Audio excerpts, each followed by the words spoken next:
भारतीय इतिहास के अध्ययन के क्रम में वर्धन वंश से संबंधित यह पार्ट 2 वीडियो है। इसके अंतर्गत हम पार्ट फर्स्ट के आगे का तथ्य पढ़ेंगे। आइए शुरू करते हैं। किसके नेतृत्व में कन्नौज की विशाल धर्म सभा सम्मेलन का आयोजन किया गया था? तो कन्नौज की विशाल धर्म सभा सम्मेलन का आयोजन हर्षवर्धन के नेतृत्व में किया गया था। अगला प्रश्न है, हर्ष के नेतृत्व में विशाल धर्म सभा का आयोजन कहाँ संपन्न हुआ था? तो हर्ष के नेतृत्व में विशाल धर्म सभा का आयोजन राजधानी कन्नौज में संपन्न किया गया था। हर्षवर्धन के नेतृत्व में कन्नौज में विशाल धर्म सभा का आयोजन कब हुआ था? तो ये हुआ था 643 ईस्वी में। अगला प्रश्न है, कौन सा भारतीय सम्राट प्रयाग के अर्धकुंभ एवं महाकुंभ में अपना सर्वस्व दान करता था? तो ये सम्राट थे हर्षवर्धन। अगला है, हर्षवर्धन काल में वर्धन साम्राज्य की राजधानी कहाँ थी? तो हर्षवर्धन काल में वर्धन साम्राज्य की राजधानी कन्नौज थी। अगला है, प्राचीन काल में कौन सा उत्तर भारतीय शासक अपने दानशीलता के लिए प्रसिद्ध था? तो प्राचीन काल में उत्तर भारतीय शासक हर्षवर्धन अपनी दानशीलता के लिए प्रसिद्ध था। प्रयाग में महामोक्ष परिषद का आयोजन किस शासक के द्वारा नियमित रूप से किया जाता था? तो महामोक्ष परिषद का आयोजन प्रयाग में हर्षवर्धन द्वारा किया जाता था। हर्षवर्धन को सकलो उत्तर पथनाथ किस अभिलेख में कहा गया है? तो चालुक्य लेखों में हर्षवर्धन को सकलो उत्तर पथनाथ कहा गया है। अगला है, हर्षवर्धन के साम्राज्य में कितने प्रकार के राज्य थे? तो हर्षवर्धन के साम्राज्य में 3 प्रकार के राज्य थे। कौन कौन से? एक है प्रत्यक्ष शासित राज, दूसरा अर्ध स्वतंत्र राज, तीसरा है मित्र राज। अगला पॉइंट है, हर्षवर्धन ने किस समकालीन चीनी शासक के दरबार में एक ब्राह्मण दूत भेजा था? तो हर्षवर्धन ने चीनी शासक ताइसुंग के दरबार में एक ब्राह्मण दूत को भेजा था। अगला पॉइंट है, हर्षवर्धन ने वल्लभी के युद्ध में किस शासक को पराजित किया था? हर्षवर्धन ने वल्लभी के युद्ध में धुरसेन द्वितीय को पराजित किया था। धुरसेन द्वितीय कहाँ का राजा था? तो ये वल्लभी राज यानी गुजरात का राजा था। अगला है, हर्षवर्धन के समकालीन कश्मीर का शासक कौन था? हर्षवर्धन के समकालीन कश्मीर का शासक दुर्लभ वर्धन था। अगला पॉइंट है, हर्षवर्धन के समकालीन कामरूप यानी असम का शासक कौन था? तो ये थे भास्कर वर्मा। अगला पॉइंट है, किस चीनी यात्री ने राजदूत रूप में 3 बार भारत की यात्रा की थी? तो राजदूत के रूप में चीनी यात्री वांग स्वांतसे ने 3 बार भारत की यात्रा की थी। अब बात करते हैं हर्षकालीन संस्कृति की। हर्षवर्धन काल में शासन व्यवस्था का स्वरूप कैसा था? हर्षवर्धन काल में शासन व्यवस्था राजतंत्रात्मक थी। हर्षवर्धन ने कौन सी प्रमुख उपाधियां धारण की थी? तो हर्षवर्धन की उपाधि थी महाराजाधिराज, परम भट्टारक, चक्रवर्ती, परमेश्वर, महेश्वर, सार्वभौम, शीलादित्य, सकलो उत्तरपथ नाथ की। अगला प्रश्न है, किस ग्रंथ में हर्षवर्धन को सभी देवताओं का सम्मिलित अवतार कहा गया है? तो ऐसा कहा गया है हर्षचरित में।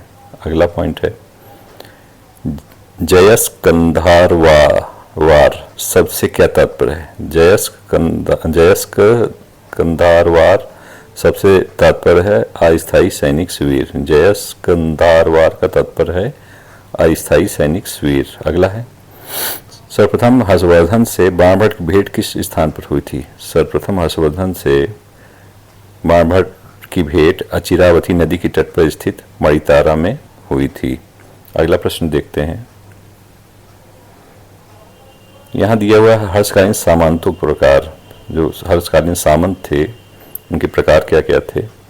तो एक थे महासामंत, आप्त सामंत, प्रति सामंत, सामंत, प्रधान सामंत और शत्रु सामंत। ये सामंतों प्रकार थे हर्षकालीन। अगला प्रश्न है, हर्ष के अधीनस्थ शासक किस नाम से पुकारे जाते थे? तो हर्ष के अधीनस्थ शासक महाराज या महासामंत के नाम से पुकारे जाते थे। अगला है, हर्षवर्धन काल में विभिन्न प्रकार के सामंतों का उल्लेख किस ग्रंथ में मिलता है? तो हर्षचरित तथा कादंबरी में विभिन्न प्रकार के सामंतों का उल्लेख मिलता है हर्षकाल में। अगला है, हर्षकालीन मंत्री को किस नाम से जाना जाता था?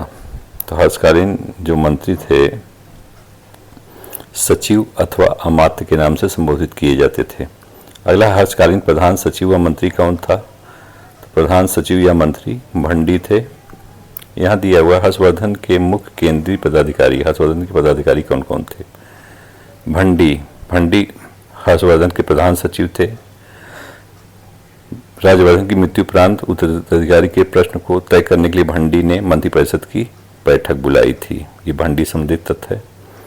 दूसरे अधिकारी हैं अवंती, ये विदेश सचिव थे हर्ष के। इसे महासंदीप ग्राहक युद्ध मंत्री कहते थे। तीसरे अधिकारी हैं सिंहनाथ, ये प्रधान सेनापति थे हर्ष के। ये प्रभाकर वर्धन के समय भी कार्यरत थे। चौथे अधिकारी हैं कुंतल, ये अश्वारोही सेना के सर्वोच्च अधिकारी थे। अगले अधिकारी हैं स्कंदगुप्त, ये गज सेना के सर्वोच्च अधिकारी थे। पांचखाड़ा खेड़ा लेख में इसे दूतक या संदेशवाहक, महाप्रभाता यानी भूमि पैमाइश का प्रधान तथा महासामंत भी कहा गया है। किसको? स्कंदगुप्त को। अगला पॉइंट देखते हैं। यहाँ हर्षकालीन प्रशासनिक पदाधिकारी दिए गए हैं, उनको देखते हैं। पारियात्र या महाप्रतिहार, वाह्य तथा अंतरराज्य प्रसाद में व्यवस्था करने वाले प्रतिहारों तथा द्वारिकों के मुखिया को पारियात या महाप्रतिहार कहते थे। अगला अधिकारी है विनयासुर। विनयासुर कौन होता था? ये साधारण प्रतिहार जो आगंतुकों को शिष्टाचार से अवगत कराना तथा प्रवेश दिलाना होता था, उनको विनयासुर कहते थे। अगला है मिखलक या कुर्गंक या संवादक या दीर्घध्वज या लेखारक। ये इस अधिकारी का काम तीव्रगामी संदेशवाहक था। यह अधिकारी तीव्र रूप से संदेश पहुंचाता था। अगला है दूतक, उस श्रेणी का मंत्री। ये क्या था? उस श्रेणी का मंत्री था, राजा का विश्वासपात्र था, संदेशवाहक था, दान ग्रहीता की भूमि हस्तांतरित करवाने वाला था। अगला पॉइंट देखते हैं। अगला अधिकारी है महाप्रमातार। महाप्रमातार ये क्या करता था? तो महाप्रमातार या भूमि पैमाइश संबंधी राजस्व विभाग का उच्चाधिकारी था। अगला अधिकारी सेवक, जिसे कंजुकी, वेत्री, वेलग्रही, मीमांसक, तांबुल, करंकम, वाहिनी, चामर, ग्रहणी ये सब कहा जाता था। ये दरबार में जुड़े हुए छोटे छोटे कर्मचारी थे। अगला है दिबिर। दिबिर अमात्य श्रेणी का लेखक था। क्या था? ये लेखक था दिबिर। भौगिक क्या था? राजस्व विभाग से संबंधित अधिकारी था। दोस्ताधनिक ये कठिन कार्यों को संपन्न करने वाला राजपुरुष था। नीलपट या नीलपिट ये क्या था? राज्य में घटित सभी घटनाओं का ब्यौरा रखता था। रहस्य नियुक्ति ये निजी सचिव होते थे। यहाँ हर्षकालीन प्रशासनिक संरचना दी हुई है। तो साम्राज्य की सबसे छोटी इकाई जो है ग्राम होती थी, जिसका प्रमुख महत्तर होता था। उसके ऊपर जनपद होता था, जिसे विषय कहा जाता था, उसका प्रमुख विषयपति होता था। जनपद के ऊपर यानी जिले के ऊपर भुक्ति होता था, जिसे राज्य कहा जाता था। इसका राज्य का प्रमुख ऊपरी महाराज होता था। और सबसे ऊपरी इकाई थी साम्राज्य। कई राज्य मिलकर साम्राज्य बनते थे और उसका प्रमुख सम्राट होता था। अगला पॉइंट है हर्षकालीन शासनकाल में न्यायालयों को क्या कहा जाता था? हर्षकालीन शासनकाल में न्यायालयों को धर्माधिकरण या अधिकरण कहा जाता था। अगला है हर्षकाल में दंड न्याय का प्रबंध करने वाले अधिकारी को क्या कहा जाता था? तो दंड न्याय का प्रबंध करने वाले अधिकारी को कटुक कहा जाता। क्या कहा जाता? कटुक कहा जाता था। अगला है हर्षकाल में पुलिस विभाग के प्रमुख अधिकारी को डांडिक या दंडपाशिक कहा जाता था। हर्षकाल में रात में पहरा देने वाले महिला पुलिस को याम चेटी कहते थे। रात में जो महिला पुलिस पहरा देती थी उन्हें हर्षकाल में याम चेटी कहते थे। अगला है हर्षकालीन के अभिलेख में नौसेना का उल्लेख मिलता है। तो नौसेना का उल्लेख मिलता है बांसखेड़ा तथा मधुबन लेख में। अब यहाँ दिया हुआ हर्षकालीन सैन्य पदाधिकारी महाबलाधिकृत। ये क्या होता था? पैदल सेना का सर्वोच्च सेनापति महाबलाधिकृत कहलाता था। महाअश्वपति या विहदस्वार ये घुड़सवार सेना का सेनापति था। महापिलोपति या कटुक ये गज सेना का सेनापति था। महामात्र ये हाथियों का महावत था। मौल राजा का सशस्त्र अंगरक्षक को मौल कहते थे। अगला पॉइंट देखते हैं।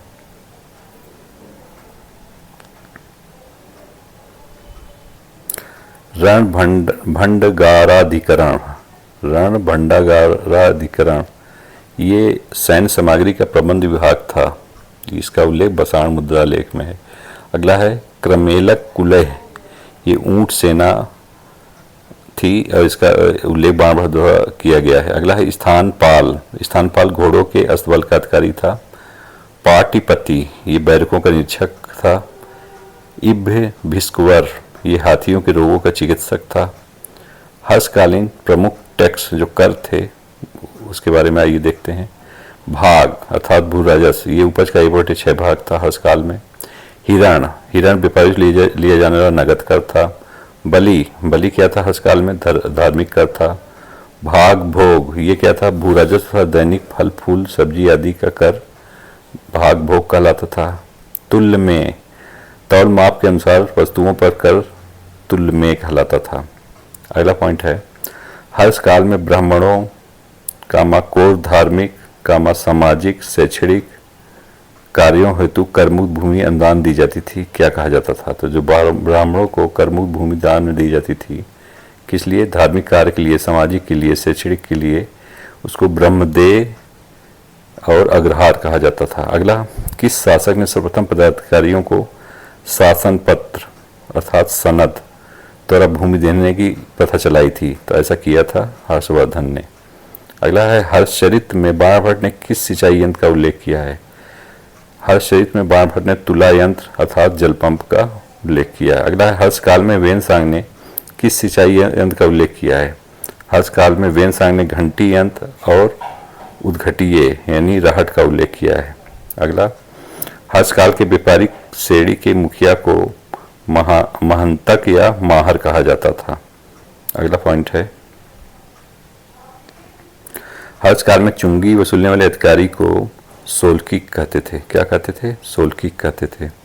अगला पॉइंट है हर्षकाल में नदी घाट पर कर वसूलने वाले अधिकारी को तारिक कहा जाता था। अगला, हर्षकाल में बाजार में कर बिकने वाली वस्तुओं पर कर वसूलने वाले अधिकारी को हठमती कहते थे। हठमती कहते थे। अगला है हर्षकालीन प्रमुख व्यापारिक बंदरगाह था, पूर्व में ताम्रलिप्ति तथा पश्चिम में भड़ौच। अगला है हर्षकाल में आर्थिक रूप से प्रसिद्ध नगर कौन से थे? तो उज्जैनी और कन्नौज आर्थिक रूप से प्रसिद्ध नगर थे हर्षकाल में। अगला है किस प्रकार का वस्त्र हर्षकालीन कुलीन समाज में प्रचलित था? तो हर्षकालीन कुलीन समाज में चिनांशुक नामक वस्त्र प्रचलित था। अगला, हर्षकालीन किस ग्रंथ में 9 प्रकार के वस्त्रों का उल्लेख मिलता है? तो हर्षकालीन बाणभट्ट के हर्षचरित्र में 9 प्रकार के वस्त्रों का उल्लेख मिलता है। अगला है हर्षवर्धन ने किस धर्म को राजाश्रय प्रदान किया? तो हर्षवर्धन ने महायान धर्म को राजाश्रय प्रदान किया था। अगला पॉइंट देखते हैं हर्षकालीन स्वामित्व के आधार पर भूमि के प्रकार। साख्त, साख्त क्या कैसी भूमि होती थी? कृषक के व्यक्तिगत अधिकार वाली भूमि को क्या कहते थे? साख्त कहते थे। अगली भूमि प्रकार है कौटुंबिक, जिस किसी योग भूमि पर पूरे कृषक परिवार का स्वामित्व होता था उसे कौटुंबिक कहते थे। अगला है सटक कौटुंबिक, किसी काश्तकार या उच्च कोटि के व्यक्ति को उसकी सेवाओं के बदले प्रदान की गई भूमि को सटक कौटुंबिक कहते थे। अगली भूमि प्रकार है प्रकृष्ट, विभिन्न किसकों द्वारा जोती जाने वाली भूमि को प्रकृष्ट कहते थे। अगला पॉइंट है हर्ष द्वारा किस क्षेत्र में प्रतिवर्ष महामोच परिषद का आयोजन किया जाता था? तो हर्ष द्वारा प्रतिवर्ष महामोच परिषद का आयोजन प्रयाग संगम क्षेत्र में किया जाता था। अगला है हर्षकालीन किस क्षेत्र की भूमि को महान भूमिदान क्षेत्र कहा जाता था? तो महान भूमिदान क्षेत्र कहा जाता था प्रयाग संगम क्षेत्र की भूमि को। अगला है बाणभट्ट अपनी रचनाओं में सूर्य का उपासक किस क्षेत्र विशेष लिए निर्दिष्ट किया है? तो सूर्य का उपासक किस क्षेत्र के लिए बाणभट्ट ने कहा है? तो उज्जैन के लिए कहा है। अगला है वर्धन वंश के कुल देवता किसे माना जाता है? वर्धन वंश का कुल देवता माना जाता है शिव को। अगला, हर्षवर्धन को किस अभिलेख में परम सौगात कहा गया है? हर्षवर्धन को बांसखेड़ा और मधुबन लेख में परम सौगात कहा गया है। अगला पॉइंट है हर्षवर्धन को किस अभिलेख में परम माहेश्वर यानी शिव का भक्त कहा गया है? तो मधुबन, बांसखेड़ा, नालंदा मुहर तथा सोनीपत मुद्रा पर हर्षवर्धन को परम माहेश्वर कहा गया है। अगला, हर्षवर्धन के आध्यात्मिक गुरु गुड़ प्रभु थे। क्या नाम था हर्षवर्धन के आध्यात्मिक गुरु का? तो वो थे गुड़ प्रभु। अगला है हर्षकालीन कन्नौज धर्म महासभा की अध्यक्षता किसके ने की थी? कन्नौज धर्म महासभा की अध्यक्षता वेन-सांग द्वारा की गई थी। अगला पॉइंट है, कन्नौज की धर्म महासभा में वेन-सांग ने सभी विरोधी धर्मावलंबियों को पराजित कर महायान की सत्यता सिद्ध कर दी। इस अवसर पर वेन-सांग को कौन सी उपाधियां प्रदान की गई थी? तो वेन-सांग को महायान देव और मोक्ष देव की उपाधियां प्रदान की गई थी। तो ये याद रखिएगा, बहुत इंपॉर्टेंट है। तो कहाँ प्रदान की गई थी, किस धर्म सभा में? तो कन्नौज की धर्म सभा में। किसको? वेन-सांग को। क्यों प्रदान की गई थी? क्योंकि विरोधी धर्मावलंबियों को पराजित कर महायान की सत्यता को सिद्ध किया था वेन-सांग ने, और महायान देव और मोक्ष देव की उपाधि ग्रहण की थी। अगला है, पूर्व मध्यकालीन महायान बौद्ध धर्म की शिक्षा का प्रमुख केंद्र कौन सा था? तो महायान बौद्ध धर्म की शिक्षा केंद्र नालंदा विश्वविद्यालय था। अगला है, महाराज दृढ़ वर्मा की कन्या प्रियदर्शिका की प्रणय कथा का वर्णन किस ग्रंथ में मिलता है? तो प्रियदर्शिका ग्रंथ में ही मिलता है महाराज दृढ़ वर्मा की कन्या प्रियदर्शिका की प्रणय कथा का वर्णन। अगला, हर्षकालीन शास्त्रीय नाट्य विद्या की दृष्टि से सबसे महत्वपूर्ण नाटक कौन सा है? तो ये था रत्नावली। अगला है, प्रणय नाटकों के निर्माता के रूप में किस शासक के नाम को विशेष रूप से प्रसिद्धि मिली? तो ये हर्षवर्धन है। अगला है, बाणभट्ट के अनुसार कौन सा उत्तर भारतीय शासक कुशल बांसुरी वादक भी था? तो इंपॉर्टेंट क्वेश्चन है, कुशल बांसुरी वादक था बाणभट्ट के अनुसार कौन? हर्षवर्धन। अगला प्रश्न देखते हैं। अगला प्रश्न है, मयूर भट्ट नामक प्रसिद्ध कवि किसके दरबार में रहते थे? मयूर भट्ट नामक प्रसिद्ध कवि रहते थे ये हर्षवर्धन के दरबार में। अगला है, हर्ष ने नालंदा महाविहार अर्थात नालंदा विश्वविद्यालय का खर्च चलाने के लिए कितने गांव को दान में किया था? तो हर्ष ने 100 गांव दान में दिए थे। अगला, हर्षवर्धन काल में नालंदा विश्वविद्यालय का कुलपति कौन था? हर्षवर्धन काल में नालंदा विश्वविद्यालय का कुलपति शीलभद्र था। अगला है, मुंडेश्वरी मंदिर, कामा राम लक्ष्मण मंदिर व कन्नौज के संघाराम के निर्माता किस शासक को माना जाता है? तो ये माना जाता है हर्षवर्धन को। अगला है, किस पूर्व मध्यकालीन उत्तर भारतीय शासक को हिंदू काल का अकबर कहा जाता है? तो हिंदू काल का अकबर कहा जाता है हर्षवर्धन को। अगला, चीनी यात्री वेन-सांग के नालंदा आगमन पर वहाँ के किस विद्वान आचार्य ने उसका स्वागत किया था? तो वेन-सांग का नालंदा आगमन पर शीलभद्र ने स्वागत किया था। अगला है, बोधि वृक्ष को नष्ट करने वाला शासक कौन था? बोधि वृक्ष को नष्ट किया था गौड़ नरेश शशांक ने। अगला, मोखरी शासकों की राजधानी क्या थी? मोखरी शासकों की राजधानी कन्नौज थी। अगला, सम्राट हर्षवर्धन ने किन 2 स्थलों पर महान धार्मिक सम्मेलनों का आयोजन किया था? तो कन्नौज में धार्मिक सम्मेलन और प्रयाग में धार्मिक सम्मेलन किया था हर्ष ने। अगला, उत्तर प्रदेश में स्थित किस स्थान पर हर्ष ने बौद्ध महासम्मेलन का आयोजन किया था? तो ऐसा हुआ था प्रयागराज में। अगला, नर्मदा नदी पर हर्ष को किस दक्षिणावर्ती शासक ने रोका था? नर्मदा नदी पर हर्ष को पुलकेशिन द्वितीय ने रोका था। अगला, वेन-सांग की भारत यात्रा के समय सूती कपड़ों के उत्पादन के लिए कौन सा नगर सर्वाधिक प्रसिद्ध था? तो वेन-सांग की भारत यात्रा के समय सूती कपड़े के लिए मथुरा प्रसिद्ध था। अगला पॉइंट है, चीनी लेखक भारत का उल्लेख किस नाम से करते थे? चीनी लेखक भारत का उल्लेख इंटू नाम से करते थे, इंटू नाम से करते थे। अगला है, हर्ष की मृत्यु के पश्चात कन्नौज किसके अधिकार में हो गया? तो हर्ष की मृत्यु के बाद कन्नौज अर्जुन नामक स्थानीय शासक के अधिकार में आ गया था। यहाँ हर्षकालीन प्रमुख साहित्यिक रचनाएं दी गई हैं। तो बाणभट्ट ने लिखा था हर्षचरित और कादम्बरी, हर्षवर्धन ने लिखा था नागानंद प्रियदर्शिका और रत्नावली, मयूर भट्ट ने लिखा था सूर्य शतक और मयूर शतक, कुमारिल भट्ट ने लिखा था ब्रह्म विस्फोट सिद्धांत, ब्रह्मगुप्त ने लिखा था खंडन खाद्य किसने लिखा है? ब्रह्मगुप्त ने, ये सब हर्षकालीन है। भर्तृहरि ने लिखा था श्रृंगार शतक, नीति शतक और भक्ति शतक, कुमार दास ने लिखा था जानकी हरण, जयादित्य अथवा वामन ने लिखा था काशिका वृत्ति, जयदेव ने लिखा था प्रसन्न राघव। ये था हर्ष से और वर्धन वंश से संबंधित तथ्य। धन्यवाद।